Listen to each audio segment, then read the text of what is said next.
हमारे साथ मध्य प्रदेश के चिकित्सा शिक्षा मंत्री विश्वास कैलाश सारंग साहब जुड़ चुके हैं। सारंग साहब, क्या विपक्ष को साथ में लेकर कोरोना की इस लड़ाई को लड़ने की कोशिश नहीं की जा रही है क्या? मुझे आपकी आवाज समझ में नहीं आ रही।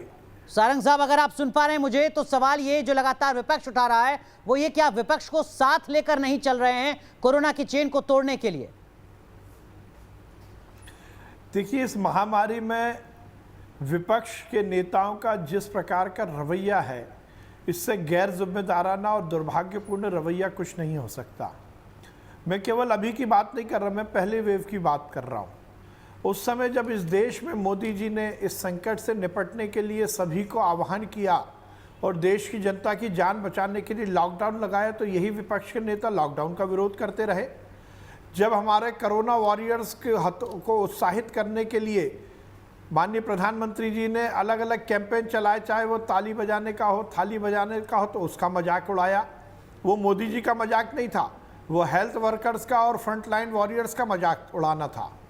जब इस पूरी लड़ाई को जीतने का काम हिंदुस्तान की सरकार ने किया, तो उसका भी मजाक उड़ाया गया। जब वैक्सीन बनाई गई तो उसका भी मखौल उड़ाया गया।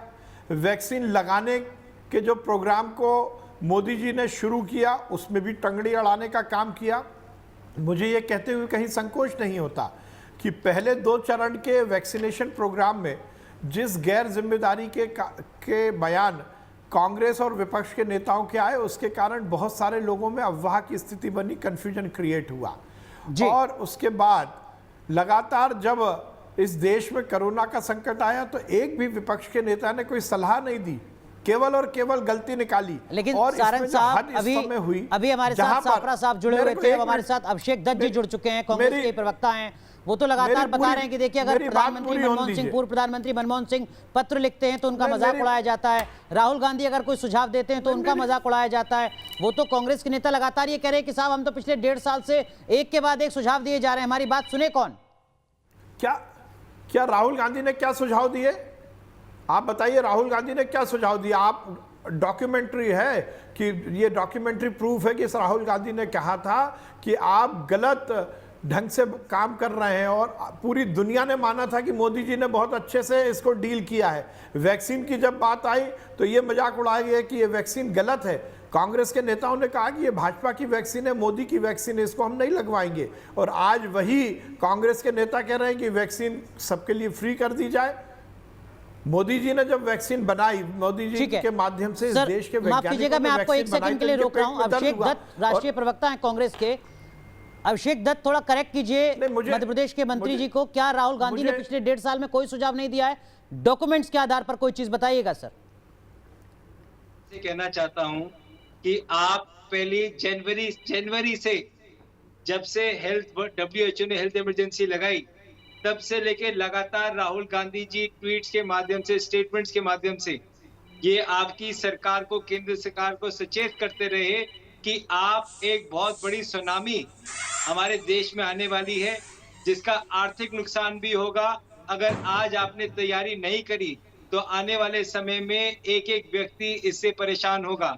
उन्होंने बात करी MSME वर्कर्स की। सर, मुझे बात कंप्लीट करने दीजिएगा प्लीज। उन्होंने बात करी MSME वर्कर्स की, उन्होंने बात करी फ्रंटलाइन वॉरियर्स की, उन्होंने कहा नमस्ते ट्रंप मत कीजिए।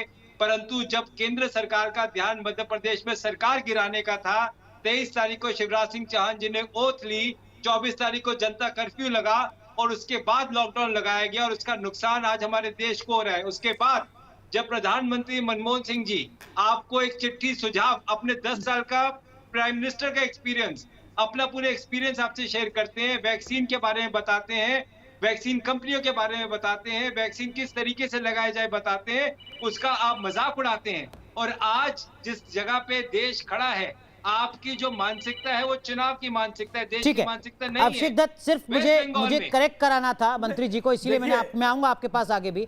सारंग साहब, वो कह रहे हैं कि जनवरी से लेकर अब तक के ट्विटर की टाइमलाइन आप निकाल लीजिए, एक के बाद एक लगातार आपको सुझाव मिल जाएंगे। देखिए ये वही कांग्रेस के नेता ये मध्य प्रदेश में सरकार गिराने की बात कर रहे हैं। मैं इनको दिव्य ज्ञान देना चाहता हूं। जब मध्य प्रदेश और देश में कोरोना शुरू हुआ था उस समय कमलनाथ जी मध्य प्रदेश के मुख्यमंत्री थे, और मैं इन्हें बताना चाहता हूं कि मध्य प्रदेश का सबसे बड़ा हॉटस्पॉट जो इंदौर है, उस समय जब कोरोना का पीक था, जब कोरोना वहां फैल चुका था, जब कमलनाथ जी वहां आईफा अवार्ड की पार्टी मना रहे थे और कोरोना को लेकर उन्होंने कोई समीक्षा बैठक तक नहीं की थी। ये इतनी बातें करते हैं तो मैं इन्हें बताना चाहता हूं जब कांग्रेस की सरकार नहीं, बात राहुल गांधी के सुझावों की थी सर। 60 केवल 60 मध्य प्रदेश की सरकार के भविष्य और भूत को लेकर बात नहीं कर रहे सर, राहुल गांधी के सुझाव, विपक्ष के सुझाव। आपने पूरा सुना नहीं। देखिए, यदि आप मुझे बोलने देंगे तो मैं यहां पर रहूंगा। उन्होंने मध्य प्रदेश में सरकार गिराने की बात की और इन्होंने दिनांक तक बोली है कि शिवराज सिंह चौहान जी ने 23 तारीख को ओथ ली थी और 24 तारीख को ये किया था। उसी का मैं जवाब दे रहा हूं, मैं उसी का जवाब दे रहा हूं। नहीं तो अगर ये बात भी बोली है अभिषेक जी ने, तो वो उसका कोई मतलब नहीं है। यहाँ पर सवाल सिर्फ ये था अभिषेक जी से भी, और उसी का जवाब मैं आपसे ले रहा हूँ। राहुल गांधी ने सुझाव दिया लगातार, अभिषेक जी ऐसा बता रहे हैं। आपने कहा कि राहुल गांधी ने कोई सुझाव नहीं दिया। हम बात कोरोना की कर रहे हैं, मध्य प्रदेश के राजनीतिक भविष्य की, भूत की बात नहीं कर रहे। राहुल गांधी को इस देश की आर्थिक सामाजिक स्थिति नहीं मालूम, वो क्या एडवाइस देंगे? एक भी कांग्रेस के नेता को आप बता दीजिए जिसने कंस्ट्रक्टिव बात की हो इस महामारी के दौर में, जब पूरे देश को एक साथ खड़ा होना था। ये विपक्ष के नेताओं ने राजनीति की, और मैं ये कहना चाहता हूं, मैं मान लेता यदि राहुल गांधी सीरियसली इस समस्या को एड्रेस करते